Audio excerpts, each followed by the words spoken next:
Alors la première recette est la plus longue des quatre, mais c'est aussi la plus gourmande puisqu'il s'agit d'un roulé au Nutella. C'est le genre de goûter qui passe aussi bien pour les enfants que pour les adultes. Croyez-moi sur parole. Allez, on commence.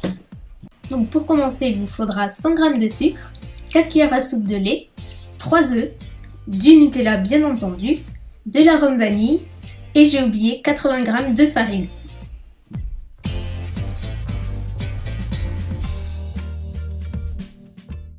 Donc dans un premier temps, je mélange mes 3 jaunes d'œufs avec le sucre jusqu'à ce que le mélange blanchisse légèrement.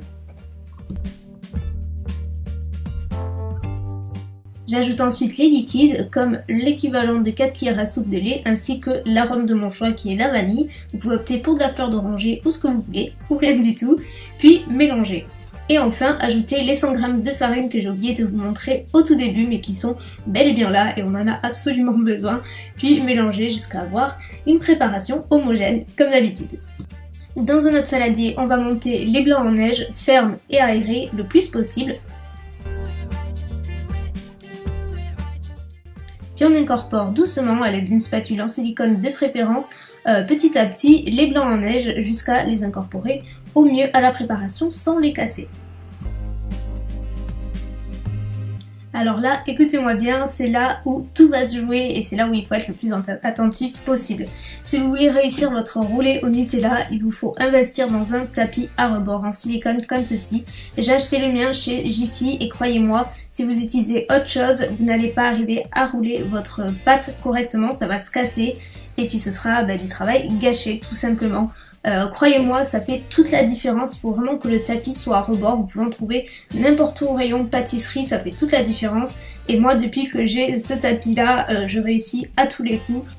Donc après avoir tapissé mon moule donc de papier cuisson, papier sulfurisé, peu importe, assurez-vous juste qu'il soit anti-adhérent pour que ça se démoule le plus facilement possible. Il ne vous reste plus qu'à étaler toute votre pâte sur le moule et après avec la maryse. Et puis en faisant des mouvements, vous allez voir, ça va se tasser tout seul, ça ne déborde pas. D'où l'intérêt d'avoir un tapis à rebord, vous voyez un petit peu mieux l'idée. Et puis voilà, maintenant il ne vous reste plus qu'à tapisser tout ça. Puis enfourner 15 minutes à 160 degrés. Une fois que c'est cuit, ça ressemble à ça, il suffit juste que la pâte soit relativement souple pour pouvoir appliquer de la pâte à tartiner. Et donc là, je décolle légèrement les bords avec une spatule. Et puis vient le moment marrant où vous appliquez votre Nutella ou votre pâte à tartiner de votre choix. Vous pouvez utiliser celle que vous voulez. Et donc moi j'utilise avec une spatule de pâtisserie parce que je trouve que c'est vachement plus simple et c'est quand même un gain de temps qui est pas négligeable étant donné qu'il y a une certaine surface. Donc là, n'hésitez pas à être généreuse avec la pâte à tartiner parce qu'après, une fois que c'est roulé, c'est vrai que ça a tendance à perdre un petit peu de son goût, donc il faut en mettre quand même pas mal. Soyez généreux. Vient la partie la plus délicate de la recette, à savoir rouler votre pâte en fait. Et c'est là où vous allez vous dire si c'est réussi ou si ça va se casser et c'est juste un stress monumental. Donc là, je vous assure, ça marche à tous les coups avec ce tapis à rebord. Le truc pour réussir, c'est d'y aller doucement mais sûrement, comme on dit. Il faut être patiente et surtout, il faut y aller avec une grande douceur. Donc petit à petit déjà, je roule petit à petit et surtout, je décolle le papier sulfurisé délicatement de façon à ne pas le retirer en même temps que la pâte non plus. Et lorsque je roule, je presse au maximum pour que ce soit vraiment bien serré et vous allez voir qu'à la fin, c'est quand même vachement plus sympa. Et je répète l'opération jusqu'à ce que ce soit roulé jusqu'au bout en retirant petit à petit le papier cuisson au fur et à mesure. Mais vraiment, il faut y aller très doucement. Et enfin, vous voyez en image, il faut juste avoir beaucoup de patience et il faut vraiment le vouloir, ce rouleau Nutella, je vous l'accorde. Mais je vous assure que c'est à la portée de tout le monde et c'est super simple. Même mon frère l'a déjà fait, donc je vous assure, tout le monde peut le faire. Et maintenant, la touche finale, c'est le sucre glace. Vous pouvez saupoudrer de cacao si vous préférez une saveur un petit peu plus chocolatée. Après, c'est une affaire de goût. Moi, je préfère le sucre glace, donc c'est ce que je fais. Je trouve ça super joli à la fin. Et puis voilà, après, il ne vous reste plus qu'à déguster votre rouleau Nutella au goûter, ou pas seulement. Et puis voilà, maintenant, on passe à la deuxième recette. Pour cette seconde recette, j'ai décidé de vous préparer un mug cake choco banane. C'est hyper simple à réaliser, c'est parfait pour le goûter et vous avez été très nombreuses à me réclamer une recette, donc c'est parti. Donc il vous faudra 30 g de beurre, un œuf, 4 cuillères à soupe de sucre, ensuite 8 cuillères à soupe de farine, une banane bien mûre, de la levure et un peu de sucre vanillé, une cuillère à café de crème liquide et enfin des pépites de chocolat. Donc pour réaliser cette recette, ça va de soi, il vous faut avant toute chose un mug. Juste un conseil, ne le choisissez pas trop petit sinon ça va déborder. Donc commencez, c'est hyper simple, commencez juste par ajouter l'œuf, le sucre, donc le sucre vanillé ainsi que la crème liquide. Donc tout se mesure en cuillère, c'est super facile. Et puis vous voyez, vous avez tout j'arrive plus à parler. Tout à ajouter en même temps, puis mélanger l'ensemble, fouetter un bon coup. Le mieux c'est d'utiliser une fourchette tout simplement. Ensuite on passe à la banane que vous aurez écrasée au préalable et donc là il vous suffit juste d'ajouter l'équivalent de 4 cuillères à soupe dans le mélange. Ajoutez ensuite les derniers ingrédients, à savoir la farine en faisant attention, moi j'en ai mis partout à côté, ainsi qu'un peu de levure, donc moi j'en ai mis un peu moins, en principe c'est une cuillère à café, moi j'ai mis un peu moins parce que ça commençait déjà à être bien rempli, puis ensuite il faut mélanger délicatement. Et enfin, ajoutez une cuillère à soupe de pépites de chocolat au lait. Et enfin, le beurre fondu que vous avez fait fondre au préalable juste avant. Il ne vous reste plus qu'à le verser et c'est prêt. Enfin, ou presque, et il faut mélanger juste avant. On passe à la cuisson et c'est hyper simple, c'est vraiment à la portée de tout le monde puisque le mug cake se fait cuire au micro-ondes.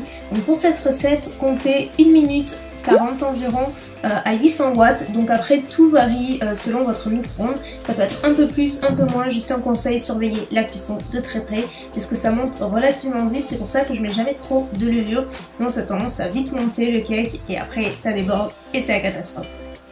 Et donc voilà le résultat final, à quoi ça ressemble, donc ça paye pas trop de mine mais je vous assure que c'est délicieux et en plus il y en a quand même pas mal, on dirait pas mais il y en a pas mal et c'est délicieux, moi je crois que c'est vraiment mon préféré celui-là, banane pépite chocolat, il est à tomber.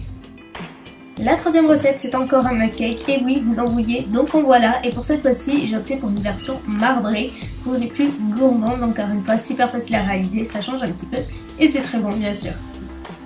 Donc on commence avec les ingrédients, il vous faudra 5 cuillères à soupe de farine, 30 g de beurre toujours, 3 cuillères à soupe de sucre, 1 cuillère à soupe de crème liquide, à nouveau un peu de levure et du sucre vanillé, un œuf, 3 carrés de chocolat noir, ainsi que 2 cuillères à soupe de poudre de noisette. Donc comme pour tout à l'heure, j'ajoute les ingrédients en suivant, c'est-à-dire l'œuf, le sucre, la cuillère à café de sucre vanillé, la crème liquide et ainsi après je mélange tout doucement. J'ajoute la farine petit à petit pour pas en mettre partout comme la dernière fois, la poudre noisette ainsi qu'un tout petit peu de levure encore une fois et je mélange encore. Dans un autre petit bol où j'ai fait fondre mon chocolat noir au préalable, j'ajoute un tiers de la pâte qu'on a mélangée jusqu'à maintenant et donc là je vais mélanger les deux pâtes. Donc vous allez voir que je me suis un petit peu plantée dans les bols mais je vais tout vous expliquer après puisqu'en fait on va mélanger les deux préparations. Puisqu'en fait, ce que j'ai préparé en tout premier lieu, j'aurais dû le faire dans un saladier à part, donc dans le bol Marie que je vous montre. Donc en fait, à la base, vous devez avoir 3 bols, le mug que vous avez utilisé et les deux autres séparément, comme ici. J'espère que je suis claire, je suis désolée. Donc là, vous allez mieux comprendre, je pense, puisqu'en fait, je vais alterner les deux pâtes différemment. Donc je commence par une première pâte donc classique, c'est-à-dire la version parfumée. Ensuite, j'alterne la pâte chocolatée, à nouveau la pâte parfumée, chocolatée, ainsi de suite, jusqu'à ce qu'il n'y ait plus de pâtes. Et en fait, c'est juste le but d'un marbré, c'est d'alterner les deux pâtes différentes. Donc moi j'utilise une pique à tapas mais vous pouvez utiliser un cure-dent ou même un couteau tout simplement. Je viens tracer une espèce de vague dans la pâte pour créer justement des marbrures. C'est hyper simple et voilà à quoi ça doit ressembler à la fin. C'est tout joli, ça paye pas de mine mais je vous assure quand ça cuit ça fait l'effet marbré tout simplement. On passe à nouveau au micro-ondes, cette fois-ci comptez environ 1 minute 40 à nouveau pendant 800 watts à nouveau et encore une fois surveillez la cuisson au maximum. Et voilà le résultat, franchement c'est pas trop mignon et c'est cuit en 1 minute 40 donc c'est assez dingue. Donc un conseil pour tous les mug cakes, ça va avoir vraiment toutes les recettes.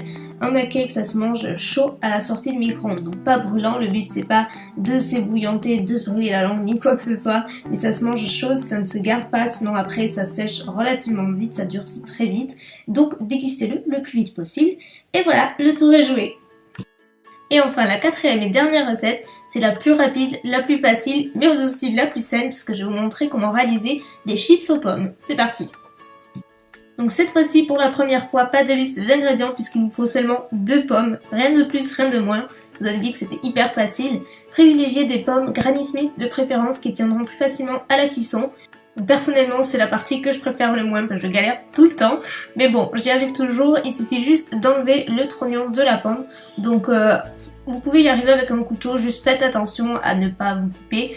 Si vous êtes mineur ou si vous n'avez pas trop confiance, demandez à l'aide d'une tierce personne pour vous aider. Et donc il suffit juste de faire des petits à-coups en restant sur le centre et puis faites des petits mouvements vers le haut et ça va partir tout seul, vous pouvez le faire en 2 fois. Tranchez ensuite vos pommes de façon relativement fine, comme des chips, mais bon, pas aussi fin, surtout si vous y allez à la main. Si vous avez une mandoline, c'est encore plus facile, moi j'en avais pas, donc je suis allée au couteau, donc c'est pas toujours régulier, mais bon, on s'en fiche un petit peu, et à la cuisson, ça a tendance à réduire d'épaisseur également. Donc voilà, vous avez juste à trancher, et après on passe à la cuisson. Juste avant, sur une plaque recouverte de papier de cuisson, il vous suffit de poser vos petites tranches de pommes sur la plaque, tout simplement. Donc moi je commence toujours par choisir les plus jolies, je sais, mais après elles y passent toutes. Je les fais en 2 plaques personnellement. Voilà, pas besoin de les espacer, vous pouvez les laisser coller parce que comme je vous l'ai dit, ça rétrécit un petit peu à la cuisson. Mais ça c'est normal pour les tomates séchées, c'est exactement pareil. Puis enfournez 1 à 3 heures à 90 degrés jusqu'à ce que les chips soient bien sèches. Donc bien sûr ça n'a rien à voir avec des chips de pommes de terre, c'est une version qui est vachement plus saine, qui est tout aussi gourmande, super sympa à réaliser pour un apéro ou juste un goûter comme ça change un petit peu de ce qu'on a l'habitude de voir. Par contre ça ne se conserve pas très longtemps, moi je vous conseille de les déguster rapidement après la cuisson, sinon ça a tendance à sécher relativement vite.